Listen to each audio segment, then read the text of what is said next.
Hello everyone, magandang araw po sa lahat ng taga-subaybay ng Abot Kamay na Pangarap. Ito nga ngayon ang kaganapan dito sa Abot Kamay na Pangarap. Nasabi nga nitong kaibigan nitong si Dr. Carlos Benitez na si Zoe ay nagdadalang tao at ito nga ay buntis nga at hindi nga alam kung sino ang nakabuntis dito.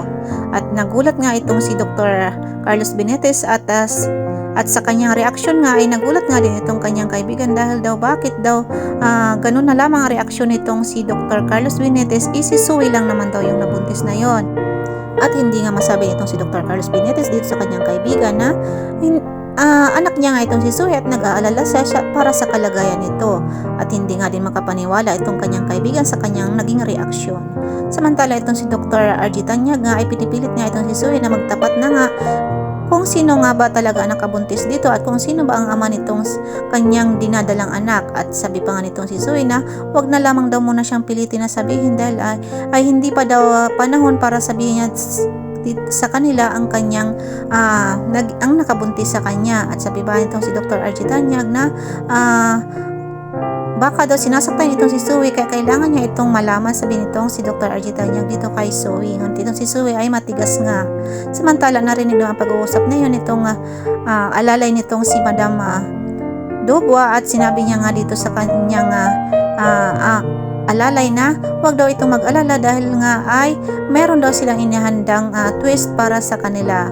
At sabi pa nga nitong kanyang sekretarya nitong si Madam Dubwa na baka daw masira ang kanilang mga plano dahil daw nga ay malalaman na daw nitong si Dr. Argent kung sino nga ang ama nitong dinadalang anak nitong si Zoe at hindi na daw matutuloy ang kanilang mga plano. Ngunit sabi nitong si Madam Dubwa dito sa kanyang sekretarya na wag daw itong mag-alala at dahil daw ay may inihanda daw nga siya na alam niya daw na hindi daw handa ang mga tanyag. At sabi pa nga nitong si Madam Dubwa na handang-handa daw sa mangyayari itong si Madam Dubwa dahil nga ay may pangtapat daw siya para sa mga tanyag. At sabi pa nga nitong sa kanyang sekretarya na baka daw hindi na iyon matuloy ang kanilang mga plano dahil nga sa malapit na malaman itong si RG Tanyag na kung sino nga ang ama ng ipinagbubuntis nitong si Zoe.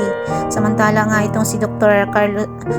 RG Tanyag nga ay pinipilit niya nga magsalita itong si Zoe at pinipilit niya nga umamin ito na kung sino ba talaga ang lalaki nakabuntis dito at kung sino nga yung kasama nitong si Zoe nung nakaraang gabi nung makita ito nitong si Dr. RG Tanyag sa may parking area. At sabi pa nga nitong si Zoe na hindi niya talaga sasabihin dahil nga daw ay hindi pa napapanahon at ayaw niyang malaman nitong si Dr. RG Tanyag kung sino nga talaga ang nakabuntis dito kay Zoe. At hindi na nga nagawa pang pilitin pa nitong si Dr. RG Tanyag na umamin itong si Zoe dahil nga ayaw nga magsalita nitong si Zoe. Samantala habang nagtatalo nga sila Dr. RG Tanyag at itong si Zoe ay bigla na lamang lumapit ang isang lalaki at inaangkin nga na sa kanya daw ang dinadalang anak nitong si Zoe at siya daw ang ama nitong anak nitong si Zoe. At sabi pa nga nitong lalaki dito na wag daw sasaktan itong si Zoe dahil daw ay baka daw mapahamak ang kanilang anak na nasa tiyan nga nitong si Zoe. At ito na nga ang pagtingin nga nitong si Zoe ay nagulat nga siya kung na ito palang lalaking itong doktor ang mag-claim ng kanyang anak.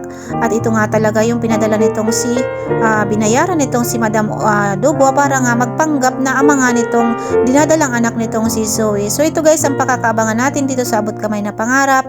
Maraming salamat po sa panonood ng aking mga video. Paki-like and subscribe na rin po ng aking channel and paki-bell all na din po ng notification bell para po updated po kayo sa lahat ng mga videos na i-upload ko. Maraming salamat po and ingat po tayong lahat. God bless po. Bye-bye.